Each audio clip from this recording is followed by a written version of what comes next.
Hey guys, welcome to this week's episode of the Four Horsemen of Real Estate. We're going to talk about how the government is telling us we are not in a recession, whereas you and I know that there is still a lot of pain out there on the street. We're going to talk about a couple of items like how the statistics are being reported differently, what the impact is on real estate for buying, for selling, and who these policies really hurt. All of that and more on this week's episode of the Four Horsemen of Real Estate. Talk in the world of investment, they make them mark. Okay, there's a current trend right now that's going on where some people think that we are not in a recession. And the only reason for that is because the data hasn't supported it yet. Don't worry, give it a couple of months. We get to the end of the quarter and we'll find out. And then they'll be able to declare it a recession. We know historically that's never the case. What always happens is it gets declared after the fact, if they're willing to declare it at all. For actual recession alarm bells to go off, we'd have to see GDP growth shrink for 2 back-to-back quarters. We've come close. Like if you look at the latter half of 2023 here, we saw one negative quarter followed by a quarter with exactly zero growth. That's as close as it gets, right? But so far, we haven't seen 2 negatives in a row, meaning most economists wouldn't call this a recession. You and I both know that we've got less money to spend than we did before. Why do we have less money to spend? Because everything costs more. When you're trying to buy real estate with interest rates, mortgage interest rates being as high as they are, you can't afford as much of a house as you could. That doesn't mean that meet the definition of a technical recession. But you and I know that things have slowed down and that we're hurting.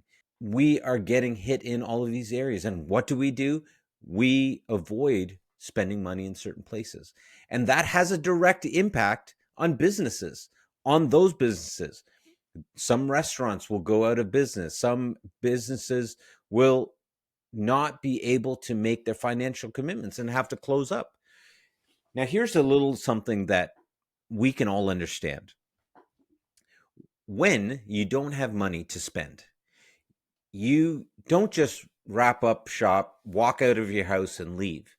What do? You borrow money. Maybe you put certain costs onto your credit card. The same thing happens in business, where businesses will leverage out more of their stuff, more of their debt. They will try to hold out longer. We're seeing this in the real estate market right now, where investors that bought properties with the hope that they were going to continue going up and appreciate and they were going to make a ton of money, they're having to carry these mortgages and they're trying to hold on. They're putting money onto lines of credit, onto credit cards, all of these things just to be able to try to hold on until the cycle changes. Now, what happens if the cycle doesn't change and you've now used up all of your credit cards, all of your lines of credit, all of your cash, all of that? What happens? Whether you're an investor in real estate or whether you're a business owner, that marks the beginning of the end and you end up having to close up shop. Now, it probably would have been better to closed up shop earlier, but we all instinctively want to try to make a go of it. We don't want to give up on the first try. And so as a result, this is what is called lagging indicators. The effect of making these changes may have happened at one point in time. Interest rates change at this point in time, but it takes people trying to hold out using their reserve cash until they're completely depleted. And at that point is when they start to go down and end up having to close up shop, having to sell real estate. We just saw in GTA a property that was renovated. They were trying to sell it for $1.5 million. They ended up selling it for $900,000, less than what they purchased it for before they did all the renovations. Now you have a fully renovated home and they're selling it for less than what they bought it for. And all that money that they spent to renovate the entire property, granite countertops, all of the beauty, it's gone. And that's how money gets wiped out. That's how cash gets wiped out. And it's just gone. And that is a realized loss. Some people say, oh, unrealized gains, unrealized losses. Well, that's a realized loss. And so that is what's happening in real estate across the country. Not everywhere, not all properties, but we are definitely seeing that in uptick in areas where appreciation just went crazy. And so if you're looking around and you're seeing a lot of for sale signs, maybe those for sale signs are coming up and going up. People are selling in your area. There are lots of areas throughout Canada where those for sale signs are coming up. And the only thing that's taking them down is people taking them down themselves because it's not selling.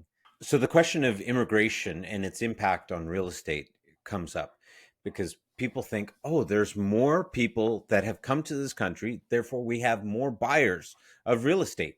And we keep hearing this narrative push where, hey, if we have more people coming into the country, it's going to continue to drive demand. More people are going to want to buy houses. So why are there an excess of real estate on the market right now if we've let in all these people? Because the immigration has nothing to do with the real estate. That's not the reason that people were brought in to the country. In fact, when you bring in this large immigration, what you have instead is all of these people are now going and taking on jobs, low income jobs, or they're fighting for the next level of jobs. As a result, jobs that would have been available, ask any student right now during the summer if they were able to pick up a summer job. Most of those summer jobs are gone. They've been filled by a lot of immigrants that have come into the country. Massive immigration creates income pressure. It puts pressure on salaries. It puts pressure on people because they're not able to compete as much for that job. There's 3 people, there's 10 people, there's 15 people all fighting for that same job. Well, if this individual is willing to do it for less than this individual, as a business owner, why would I not hire the person that's going to do that job for less? As a result, your negotiating power has disappeared. When you bring in mass immigration, you put massive pressure on wage growth. Now, it has another impact because in the years to come, that mass immigration will eventually add to the tax base. So it doesn't matter what it does to you and I right now. In the future, it'll give the government a larger tax base to be able to tax, to be able to pay for all that money that they spent in other places.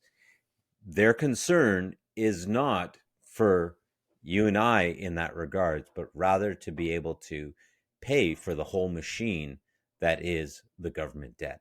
And so that's what we're seeing right now when it comes to mass immigration, and why we're not seeing that reflected in real estate, because those people that are coming in are not ready to go ahead and buy. There may be some people that are rich, that have money and can go straight into a home.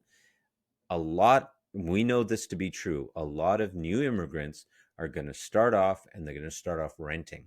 So who does that put pressure on? All of the tenants. As a result, one of the 3 indicators in inflation has been rent increases. And so we've seen rent continuing to go up. That's why you're still feeling inflation, even though the data doesn't seem to suggest that to be true. And that's why the government can also rejig the data in any way to be able to show you that. The immigration is really putting pressure on low cost rentals, on low cost automotive sales, on all of these things. The mass amount of immigrants are going to be going after these things. And so who's going to get hurt? The lower income Canadians are going to get hurt first and foremost. But then it continues to put pressure on the middle class. Talk in the world of investment, they make their mark.